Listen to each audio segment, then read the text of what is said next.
Fala, meu amigo, minha amiga. Estamos dando prosseguimento a mais alguns títulos, alguns vídeos da série Perguntas e Problemas, atendendo alguns irmãos, amigos que nos escrevem, que não conhecemos e que nos trazem algumas indagações, alguns problemas.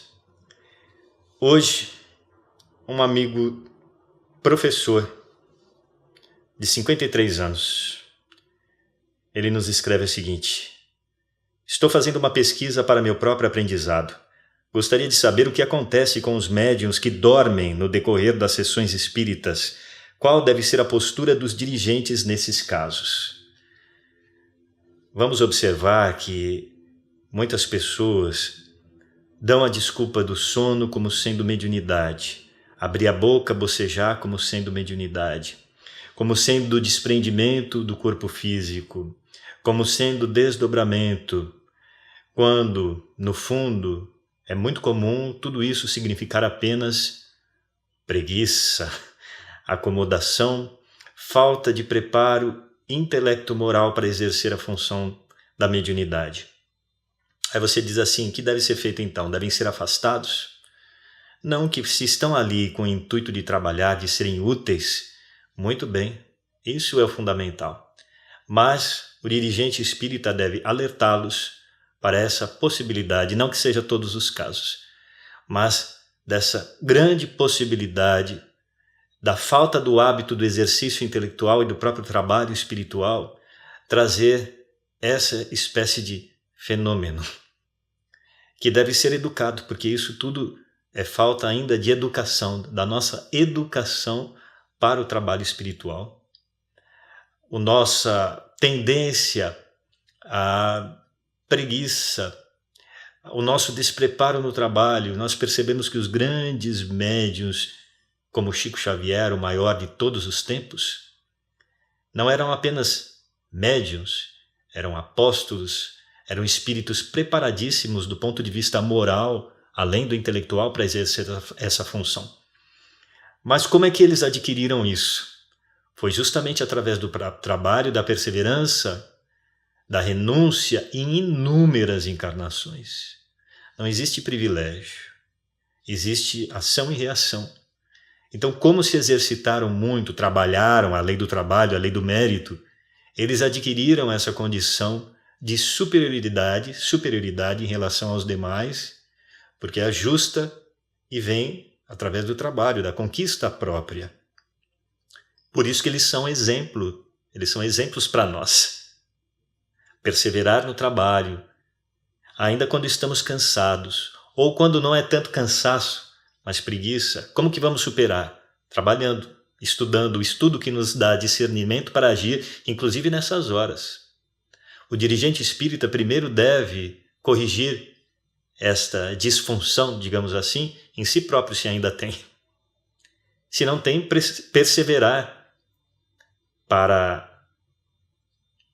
se manter nessa condição e passar esse conhecimento, essa observação, esse alerta fraterno àqueles que ainda estão nessa condição.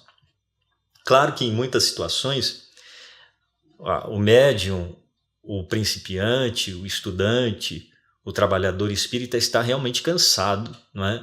Trabalhou o dia inteiro muitas vezes, tem obrigações sociais, profissionais, familiares, muitas vezes ainda estuda. Então, estudo que eu digo em relação à profissão, faz cursos. Então é natural que ele esteja cansado ali e que no momento de recolhimento para o trabalho espiritual, o corpo se acomode e passe a entrar num estado que tende ao sono. Mas se ele perseverar, ele vai cumprir a sua função, o seu trabalho de caridade, seu trabalho doutrinário, com alegria ainda apesar do cansaço, né? Então, sobretudo, perseverar no trabalho, ainda que ele fique por muitos anos nessa condição. Mérito para ele que está vencendo, apesar das dificuldades externas e internas. Então, preciso ver se realmente, em alguns casos, pode acontecer esse tipo de fenômeno, entre aspas, de desculpismo para a acomodação. Então, muitos médiuns, a gente sabe que acontece o quê? Dormem e alegam, eu estava em desdobramento, eu vi isso, eu vi aquilo. E na verdade não é nada disso. É uma desculpa, não é?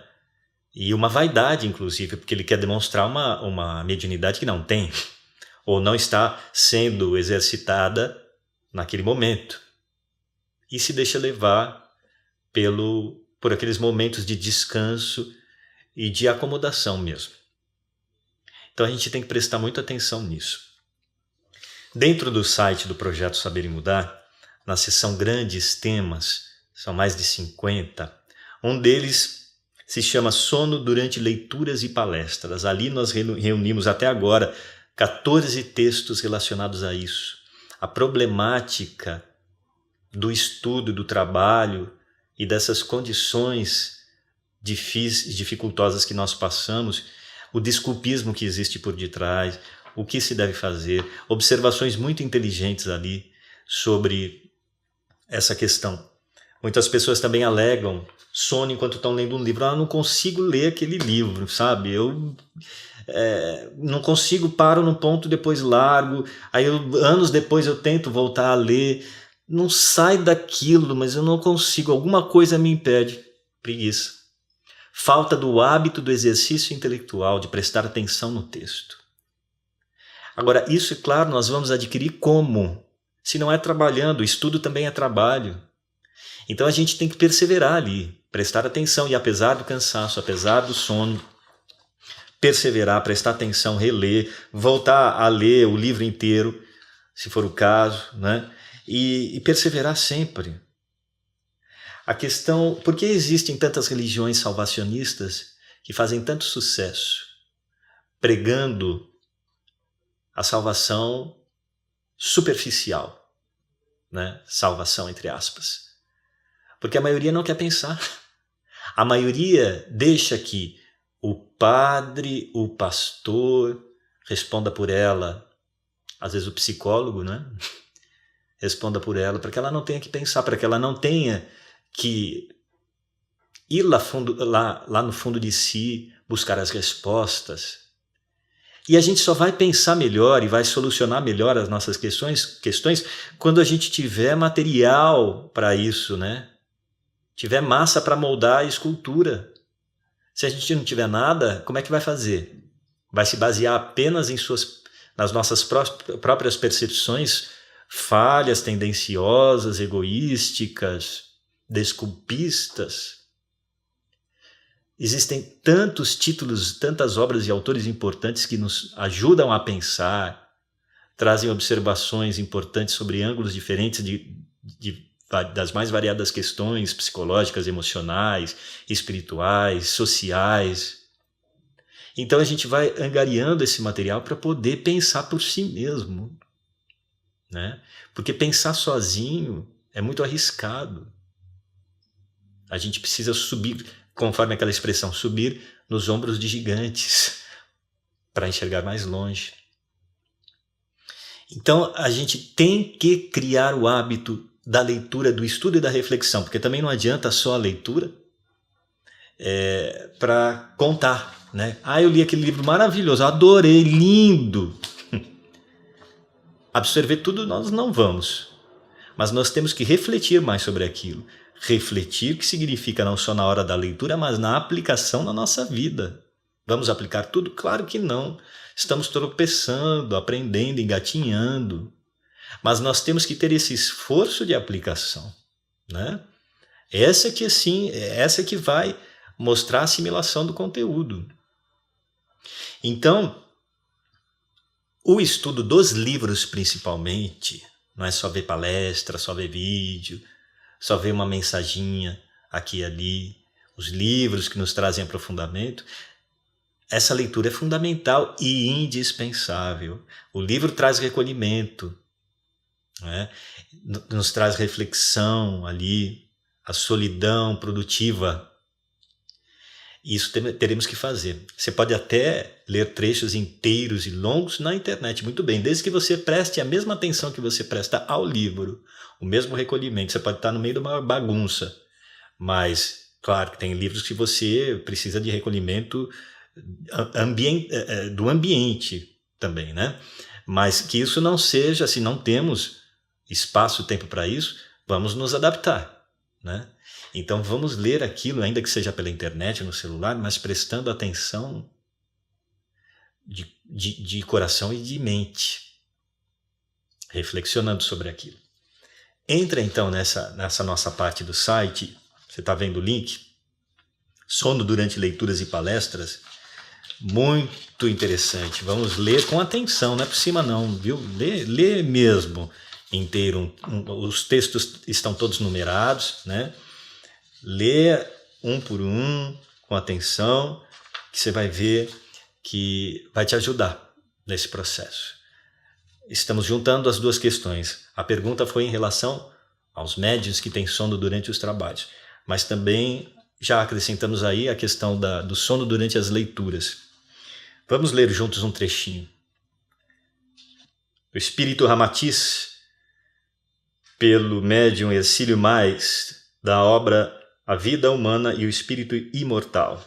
Esse trecho aí, que já está postado no site do Projeto Saber e Mudar, e que também é o item número 10, o texto número 10 desta sessão Grandes Temas, dentro de Grandes Temas, a reunião de textos intitulada Sono durante Leituras e Palestras, item 10. O trabalho que na Terra ainda é considerado obrigação incômoda ou tarefa desagradável, em planetas superiores é aceito como trabalho-missão. O terrícola rebela-se ante a ideia de que o trabalho é uma necessidade injusta e irredutível para a maioria dos homens sobreviverem no mundo físico, enquanto outros homens são privilegiados, pois não trabalham e vivem nababescamente. Então o trabalhador comum julga-se um tolo ou infeliz, explorado para sustentar a doce vida dos espertos que não trabalham. Sem dúvida, ele ignora que a alma incipiente eleva a sua frequência vibratória espiritual sob a ação dinâmica do trabalho, enquanto a inércia o estagna no tempo e no espaço. Assim como dormir é sinônimo de não existir, a imobilidade é um treino para a morte, pois o anjo não dorme, nem cessa a sua atividade criadora. Anjo aqui no sentido de espírito muito evoluído. Nos planetas de graduação superior, onde o espírito não se fatiga em atrito com o meio suave e eterizado, dormir ou estacionar seria tão absurdo como o processo de fuga, que é o suicídio no vosso mundo. Enquanto a criatura menos mental e mais digestiva forra-se facilmente no sono reparador para compensar o desperdício das energias mais físicas, o sábio dorme pouco. O espírito terrícola sente prazer em dormir nessa espécie de suspense da vida em vigília, porque ele ainda é escravo do jugo violento das emoções humanas indisciplinadas e dos desejos incontrolados do corpo carnal. Vamos refletir sobre tudo isso e estamos aqui de novo na próxima semana. Obrigado por sua participação. Um beijo e até mais.